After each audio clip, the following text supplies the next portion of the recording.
Yes, my name is Stephen Howson, and this is 5 things that we learned watching Manchester United nearly win against Sheffield United this weekend. 3-all. Number 1, starting formation didn't work, did it? Now, logically, you can go, okay, you're going to play Fred and Pereira, which you can criticise the choosing of those two, but there's not exactly a million other choices that you've got sticking around, is there?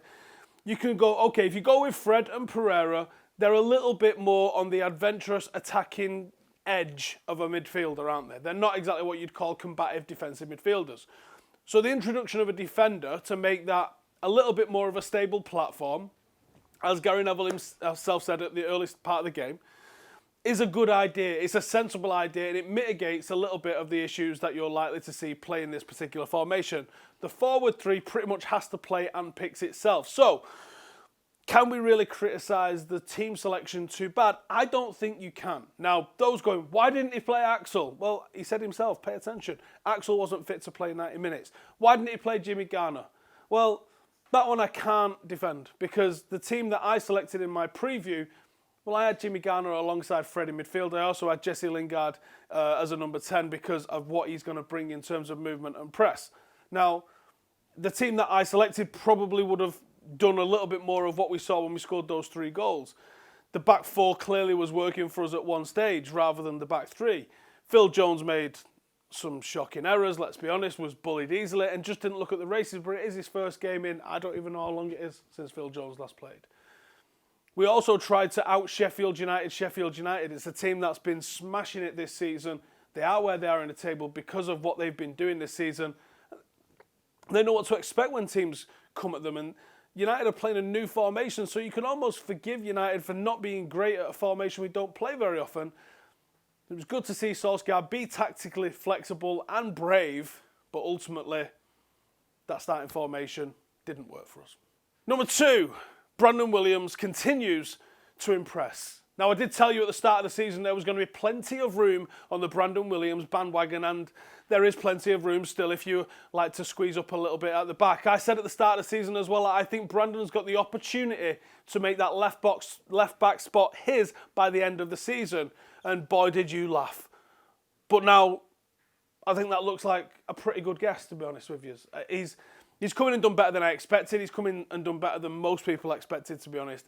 He's proven that he has got it going forward, and he's proven he's got it defensively. Scored his first goal for the club yesterday, and in doing so has matched Luke Shaw's tally in the entire time that Luke Shaw's been here in just 8 appearances.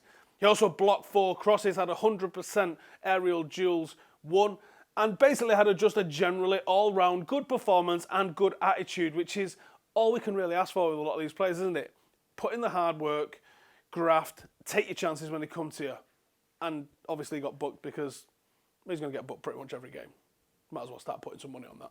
Number 3, Andreas Pereira must improve. Now, Andreas Pereira has been given chance after chance after chance. He starts week in, week out, which is what you want for a player to be given a real opportunity.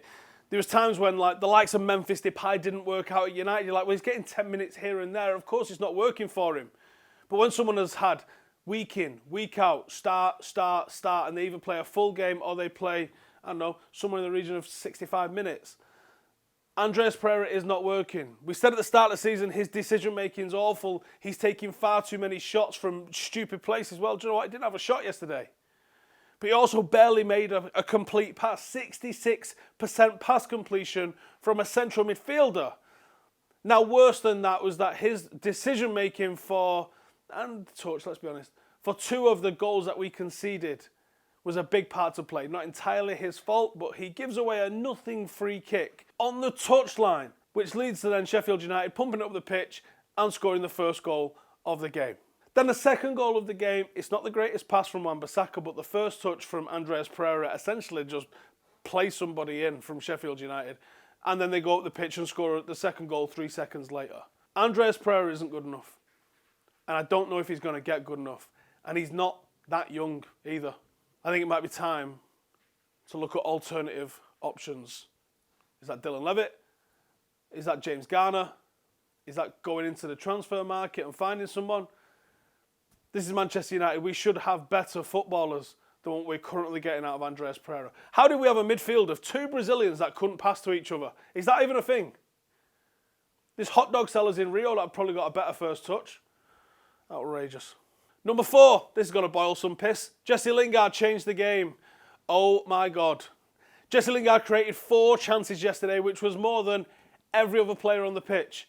And Jesse Lingard only played 45 minutes. He was involved in the second goal directly. His movement was all right, but he didn't actually get involved in either of the other goals.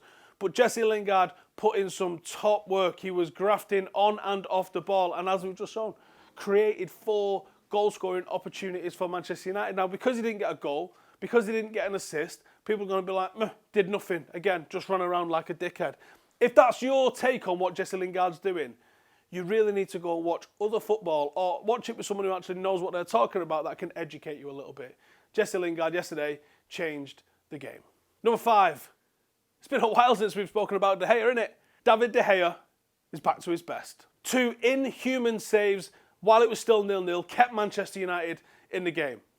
There was numerous saves throughout the game, even once Sheffield United had opened the scoring as well, where David De Gea proved that what we are seeing is that same old De Gea that we knew we could depend on. There's been a bit of a wobble in the last, I don't know, is it what we say, 7-8 months? Something along those lines, sort of straddling the summer, where he's been a little bit poor in both this season and towards the back end of last season. But look, David De Gea, contract sorted, looks like he's sticking around at the club for at least the foreseeable future.